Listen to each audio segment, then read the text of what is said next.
Ya, Assalamualaikum warahmatullahi wabarakatuh. Waalaikumsalam. Ya, sedikit Ustadz, jadi mungkin niat saya ke sini memang saya berikhtiar untuk nyari solusi terhadap anak saya.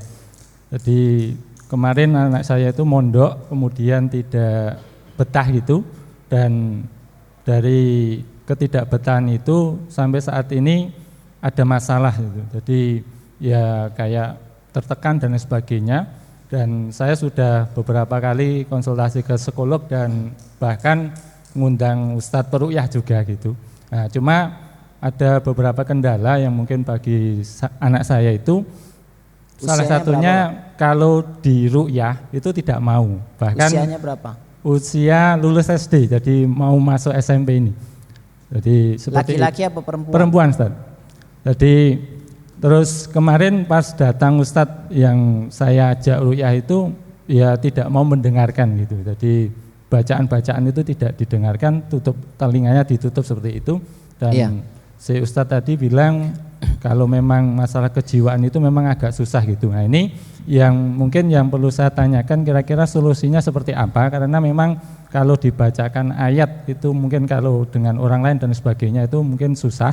Kemudian yang kedua, kalau mungkin bagi saya sendiri atau keluarga, mungkin ya dengan bacaan-bacaan yang kita bacakan juga mungkin tidak berpengaruh, karena mungkin ya terlalu banyak mungkin dosa-dosa kita seperti itu.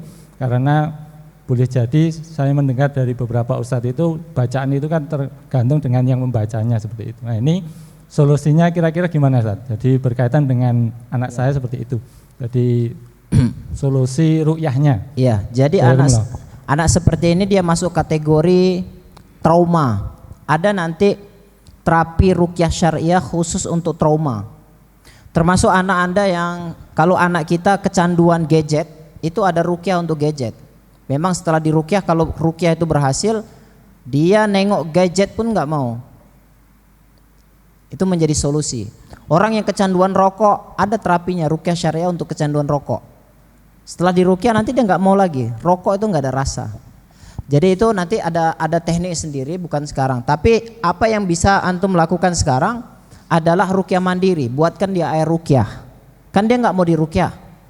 Buatkan dia air ruqyah untuk dia minum setiap hari. Ya jangan dibilang kalau ini diruqyah, tapi antum taruh di galon aja. Kan pakai air itu. Itu pertama. Kemudian alternatif yang paling terbaik adalah dengan herbal. Contoh, ini kasturi ya. Kenapa kasturi ini kemudian saya buat, kemudian saya ruqyah? Karena banyak sekali orang konsultasi dengan saya, Ustadz, suami saya disihir Ustadz, dipelet sama perempuan lain sehingga dia sama saya benci betul. Maunya nikah sama perempuan itu, kan gitu.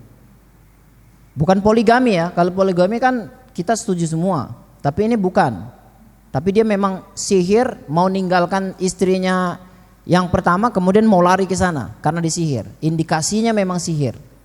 Terus bagaimana ngeruqyahnya Ustaz? Dia nggak mau diruqyah dan dia nggak percaya kalau dia itu kena sihir.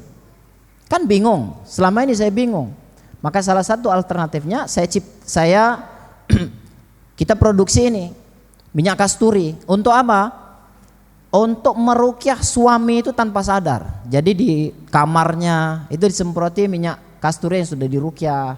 Kemudian ruang tamunya, kemudian baju dia, kalau nyuci baju dia semproti minyak kasturi, ya. Ada contoh nggak neri Nabi? Ya nggak ada.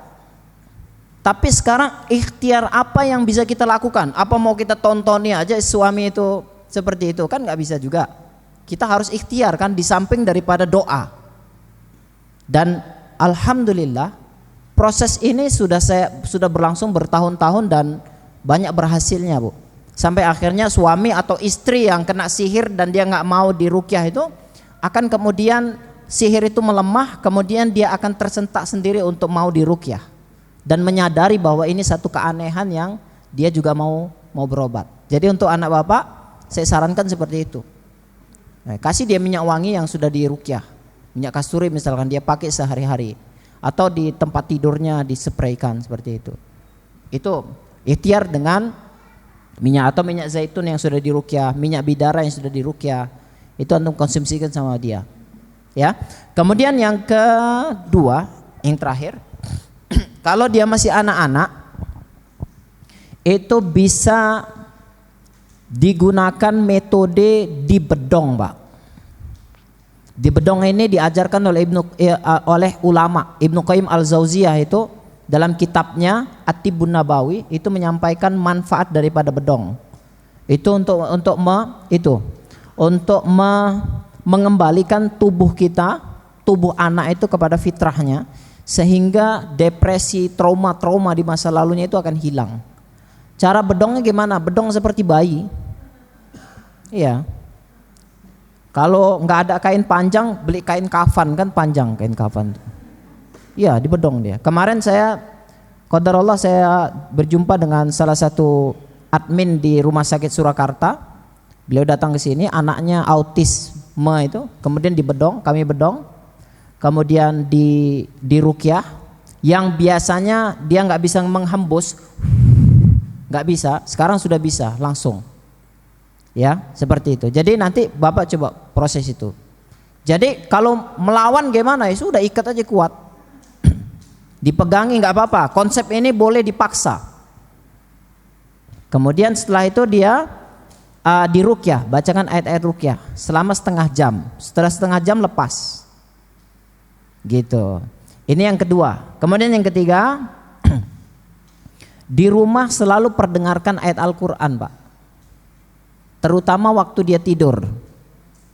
Waktu dia tidur, hidupkan ayat Al-Quran. Bukan ayat ruqyah saja ya, tapi ayat Al-Quran selama 30 juz lengkap. Nanti murotal Al-Quran. Iya, nanti akan ada perubahan insyaallah, Pak. Ya. Kemudian sabar. Sabar, jangan emosi, dekati hati dia. Ya, kalau misalkan di sini ada praktisi ruqyah syariah yang bisa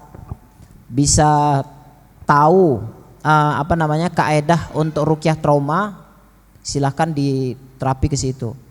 Kalau antum anaknya ada di sini, nanti bisa terapi dengan Ustadz Miftah, teman saya.